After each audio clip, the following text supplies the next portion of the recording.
안녕하세요. 제게는 대학교 시절에 아는 복학생 언니가 하나 있었습니다. 그 당시 친하다면 친한 사이라 자주 붙어 다녔었습니다. 그런데 이 언니 연애만 했다 하면 유부남이랑만 엮이더군요. 유부남이랑만 엮이는 건 이 언니도 문제 있다고 생각했었지만 그 당시 저는 너무 어리고 순진했는지 망할 놈들이 대학생 꼬셔냈다고만 생각했었습니다. 언니는 매일 울면서 힘들다고 징징거리며 자기는 몰랐다, 자기는 왜 항상 이러냐며 피해자 코스프를 했었는데 저는 그 당시 그 눈물은 찰떡같이 믿어줬네요. 그래서 위로도 많이 해주고 술도 같이 많이 먹었었습니다. 자기는 아빠가 일찍 돌아가셔서 아빠 같은 사람이 좋다며 무조건 자기보다 3살 이상 차이가 나는 남자들이 좋다고 얘기하다군요.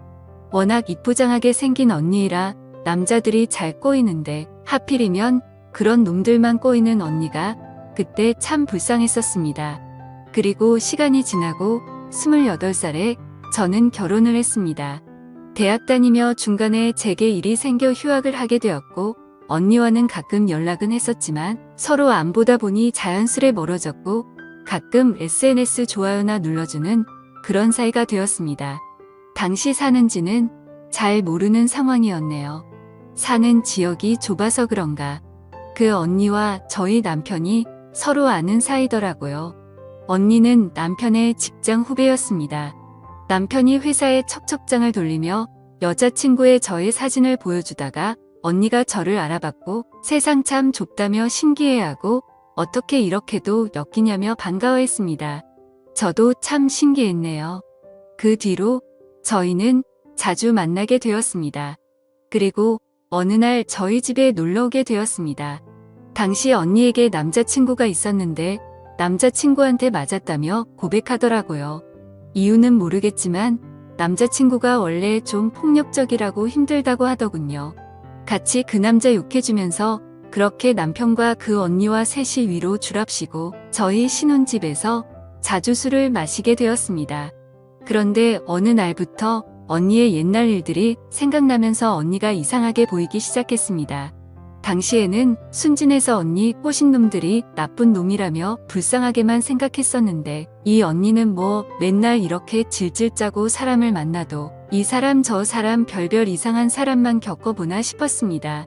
그런데 손바닥도 부딪혀야 소리가 나죠.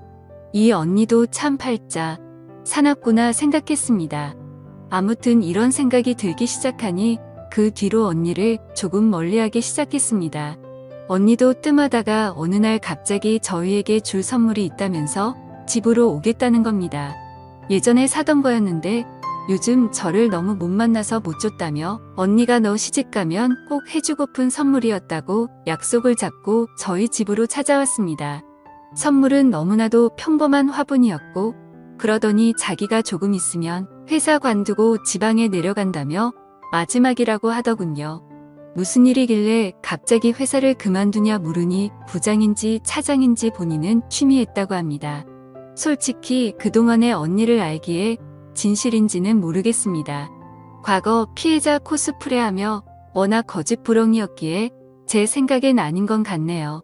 뭐 어찌됐든 저희 남편하고 회사 이야기를 하더니 관둔다 어쩐다 하면서 술을 거하게 먹더군요.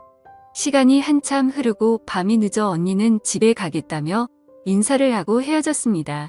그런데 몇 분 후 언니가 자기 지갑을 두고 왔다며 전화가 왔습니다. 근처에 있다길래 남편에게 갖다 주고 오라 했고 저는 씻고 집 뒷정리를 했습니다. 그런데 남편이 1시간을 기다려도 안 오길래 전화했더니 택시를 불렀는데 짐을 못 찾는다. 안 오늘래 이런저런 핑계로 늦게 들어오더군요. 우리 남자 저 남자 꼬이는 언니라 시간이 늦어지니 마음이 초조해지고 쎄한 기분이 들었습니다. 한참을 지나 들어온 남편에게 뭐 하느라 늦었냐며 다그쳤습니다. 택시를 불렀는데 중간에 누락이 됐는지 한참을 안 오길래 날도 축구화차에 들어가 쉬며 기다렸다고 합니다. 자기들이 회사 이야기 말고는 할 게 뭐가 있냐며 버럭하더라고요. 그닥 버럭할 리도 아닌데 발끈하는 남편을 보니 영 미심쩍더군요. 다음날 아침 영 찝찝한 기분을 확인하고자 차량 블랙박스를 보았습니다. 전날 추워서 차에 있었던 남편 말이 생각나 차에서 무슨 얘기라도 주고받았나 궁금했습니다. 이런 젠장. 우선 그동안 저한테는 한마디 말도 없이 단둘이 카풀을 하고 다녔더군요. 블랙박스에 담긴 음성은 아주 둘이 난리를 떨고 있었습니다. 단둘이 차를 타고 가니 데이트하는 것 같다. 이대로 회사 말고 놀러 가고 싶다. 난 상준 씨 같은 남자가 딱 좋더라 하는 여우 같은 언니의 목소리와 그리고 쑥스러웠는지 내 남편 상준 씨의 어색한 웃음까지 아주 난리들을 하면서 다녔더군요. 그리고 언니에게 지갑을 주러 갔던 날 밤. 그날 그 둘의 행적도 블랙박스에 고스란히 담겨 있었습니다. 추운이 손 좀 잡아달라는 언니와 조용히 손을 잡아줬는지 고맙다는 언니의 목소리. 그리고 둘의 조용한 숨소리와 곧이어 그 둘의 격렬하게 부딪히며 이상한 소리가 들렸습니다. 그리고 사랑을 속삭이는 소리까지요. 자동차에서 아주 별짓을 다 했더군요. 그것도 저랑 같이 쓰는 차에서요. 그래서 저는 열이 받아서 남편에게 찾아가 메모리 카드를 들이밀었습니다. 이게 뭐냐고. 술 먹고 실수한 거랍니다. 택시 기다리다가 그렇게 됐답니다. 말인지 방구인지 어이가 없어 고소한 웃음이 나더군요. 그리고 여우 같은 언니녀는 직장에 가서 머리채 잡고 난리를 쳤습니다. 증거도 확실하니 주저할 필요 뭐 있나요? 회사에 가서 한바탕 난리를 치고 왔습니다. 결국 그 언니는 다니던 직장을 관두고 타지에 가서 잠수 타면서 지냈는 듯 했습니다. 그리고 저는 결혼 1년 채우는 날 기념처럼 이혼했습니다. 두 년놈들에게 배신감에 부들부들 떨리더군요. 그리고 소송을 걸었습니다. 나름 저에게 충격이었는지 정신이 나가더군요. 병원에 다니며 마음의 상처를 치료했습니다. 그렇게 힘든 시간을 보내고 그로부터 3년이라는 시간이 지났을 때였습니다. 대학생 때 알던 친구를 통해 그 여우 같은 언니녀는 결혼한다는 소식을 듣게 되었습니다. 그 친구는 저와 언니 사이에 있었던 사실을 모르고 있었고 대학 시절 제가 언니와 친했으니 당연히 갈 줄 알고는 같이 가자고 연락이 온 거였습니다. 참 좋은 날 결혼하더군요. 10월 1일이에요. 모바일 청첩장에 웃고 있는 웨딩 사진을 보니 또 화병이 도지더군요. 제가 진짜 두 년놈들 때문에 정신병으로 병원까지 다녔고 약을 달고 살았는데 사실 이렇게 괜찮아진 지 얼마 안 되거든요. 지금이야 이렇게 이성을 차리고 글이라도 쓸 수 있지만 악몽 같고 끔찍한 날들의 연속이었습니다. 아마 남편이나 남자친구의 배신을 당해본 사람이면 알 겁니다. 저는 그 사건 이후로 연락처며 SNS며 다 바꿔서 잘 몰랐었는데 사진 보니 이 여우 같은 언니녀는 잘 살면 안 된다는 마음이 자꾸 생기더군요. 생각해보니 그 언니는 직장 빼고는 아무런 피해도 없었습니다. 당시에 이혼이 우선이었고 재판만으로도 힘든 시간을 보냈었습니다. 제정신이 아니었던지라 몇 달을 그냥 까먹어 바보같이 소송도 못 걸었네요. 순간 내가 그 언니 식장에 간다면 그 언니는 무슨 표정을 지을까 궁금하다군요. 마침 최근에 핫한 뉴스 중 하나인 바람난 애인 결혼식장에서 불륜 영상을 틀어줘 난리가 났던 기사가 떠올랐습니다. 언니의 결혼식을 알려준 친구에게 그동안의 사실을 얘기해 주었습니다. 친구 역시 무척 놀라며 열심히 언니를 욕하더군요. 그리고 저희는 결정했습니다. 함께 결혼식에 가기로요. 사실 결론을 간단하게 말씀드리자면 뉴스에 나온 것처럼 결혼식장을 초토화하지는 못했습니다. 현실은 그렇지 못하더군요. 아쉽지만요. 친구 둘을 대동해서 여우 같은 언니녀는 결혼식에 갔습니다. 언니 얼굴만 봐도 열받아 정신을 잃을 것 같았지만 최대한 진정하려 애쓰고 청심환도 먹었습니다. 제 결혼식 때도 안 먹어본 청심환을 남의 결혼식에서 이렇게 먹게 됐네요. 가자마자 신부 대기실을 찾아 들어갔습니다. 일찍 도착했는데도 사람들이 꽤 있었습니다. 신부 대기실에 앉아있는 언니를 보았습니다. 정말 꼴보기 싫다군요. 언니는 바쁜지 제가 온지도 모르고 정신이 없어 보였습니다. 제 친구가 언니를 향해 손을 막 흔들었습니다. 옆에 있던 저를 봤는데 처음엔 못 알아본 듯 하더니 곧 얼굴이 확 굳더군요.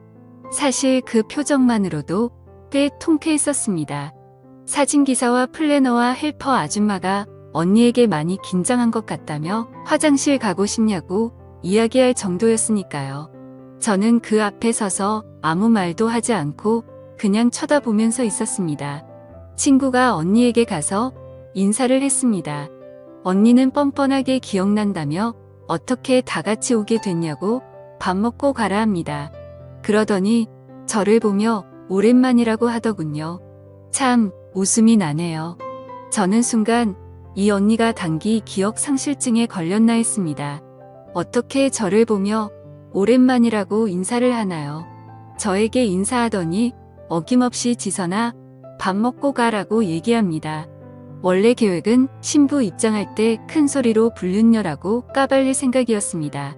그런데 저를 아무렇지도 않은 척하며 밥 먹고 가란 말에 화가 나더군요. 계획을 바꿨습니다.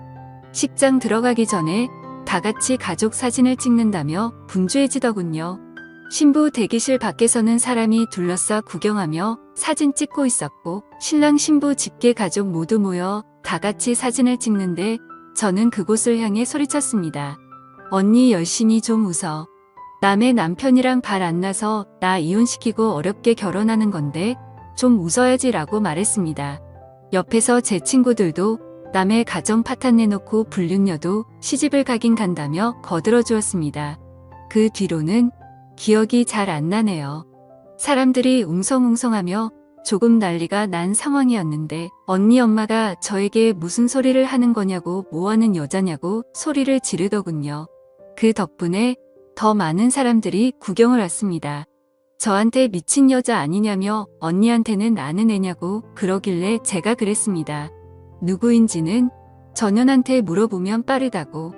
내 전남편이랑 불륜 저질러서 천년만년 살 줄 알았더니 다른 사람이랑 결혼한다길래 기가 차서 왔다고. 이 여자 엄마 되시냐고. 얼굴 한번 보고 싶었다고. 딸 한번 훌륭하게 잘 키웠다고 했더니 저를 미친 여자라 몰며 등살에 밀려 쫓겨나왔습니다. 쫓겨나진 나오면서 그 엄마가 경찰 부르라고 하길래 부르시라고. 전현한테 위자료 청구를 못해서 참 아쉬웠다고 말하니 조용해졌습니다. 할 말은 100가지도 더 있었지만 그렇게 나오는데 그 언니 남편 될 사람이 누구시냐고 묻길래 제 명함을 주며 죄송하다고 얘기하고 나왔습니다. 그날 식장 근처에서 지켜보았더니 그 언니는 신랑과 안 나오고 본인 가족들하고만 나오더군요. 제가 들어가진 못해서 친구에게 물어보니 예식은 예정대로 진행되었고 그 언니와 신랑은 식당에 안 내려왔다고 합니다. 심지어 양측 부모님들도 안 내려왔다고 하더라고요. 참고로 전 남편은 저에게 소송당해 탈탈 털리고 재판 이혼 중에도 직장을 관두고 재취직 못했다고 들었습니다. 잘은 모르겠지만 이혼 후 2년 놈들 몇 달 정도 만나면 유지하다가 갈라졌다는데 그러니 이렇게 다른 사람이랑 전현이 결혼을 하겠지요. 몇 달 전에도 전 남편은 술 진탕 먹고 저희 부모님 집에 찾아와서 죄송하다며 행패 부려 경찰까지 불렀다는데 그 뒤로는 안 온답니다. 지금은 유흥과 술 오락에 빠졌다고만 들었네요. 여우 같은 언니년의 결혼식 사건 며칠 후 언니의 신랑에게서 문자가 왔고 퇴근 후 만나게 되었습니다. 얘기를 들어보니 언니가 또 거짓말을 하고 있었다군요. 전 남편에게 몹쓸 짓을 당할 뻔했다며 전 남편이 술에 취해 실수를 해 본인에게 용서를 구했고 마누라였던 저는 이로 인해 불륜으로 오해했다는 내용이었습니다. 저희가 이혼했다는 건 최근에 알았다며 그로 인해 언니가 꽤나 충격이 큰 것 같다고 얘기하더군요. 저에게 울면서 미안하다고 면목 없다며 질짓 짜단 언니가 그날 사건으로 정신과 약까지 먹으며 버텼다고 거짓말을 했더군요. 기가 찼습니다. 저는 어이없어하며 그분에게 솔직하게 얘기해 주었습니다. 그 언니가 같은 피해자라고 칭하니 황당스럽다며 블랙박스 녹화 영상 이혼 소송 때 증거를 아주 잘 썼었다. 언니가 불륜 인정하고 사과한 통화 녹음도 있다. 갑자기 그런 말은 왜 튀어나왔는지 모르겠다. 전 남편의 일방적인 실수였는지 불륜이었는지 당신이 보고 판단해라. 영상 드리겠다. 그리고 거짓말에 능숙한 여자니 다른 거짓말이 또 없는지 알아보시는 게 좋을 것 같다고 얘기했습니다. 남자분은 대화 내내 많이 충격을 받은 듯 했습니다. 몰랐다며 생각지도 못했다고 하더군요. 그 모습을 보니 저도 마음이 편하지만 않더라고요. 앞으로 어떻게 하실 생각이냐고 묻고 싶었지만 많이 충격을 받은 듯해서 앞으로 잘 판단하시라고 얘기하고는 간단히 인사를 하고 자리에서 나왔습니다. 조만간 그 언니에게 연락이 올 듯하네요. 어떤 식으로 올지 모르겠지만요. 남녀 사이, 부부 사이에 있어서 믿음이 깨져버린다는 게 얼마나 끔찍하고 아픈 일인지 그 여우 같은 년이 꼭 알았으면 좋겠습니다. 그래도 속은 조금이라도 후련하네요. 좋은 하루 보내세요. 여러분의 생각은 어떠신지 댓글 달아주세요. 오늘의 사연 들어주셔서 감사합니다.